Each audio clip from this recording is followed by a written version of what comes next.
I wonder whether Rosie is seeing that, because I certainly think that many of our members, Eurochild is a membership network, and we have members that are working directly with children and families, and certainly they would witness that. So we hear anecdotal evidence of the massive increase in use of food banks, for example, which was never, I mean, it was a service for the most vulnerable, but this is actually families that are just struggling to get by and using those kinds of services.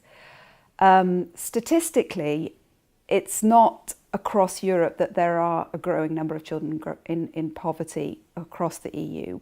Where we do see an increase is in the countries which have been hit particularly by the financial crisis. So Spain, Italy, Greece, Cyprus. Yes, there has been an increase in the levels of child poverty in the statistics. In some other countries, it's slightly reduced.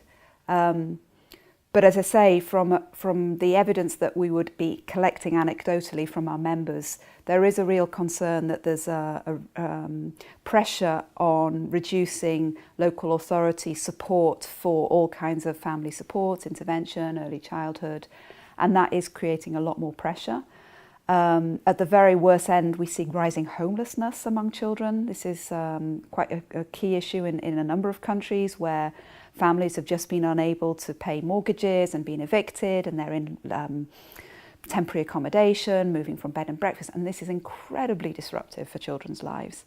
And that is, something that we definitely see.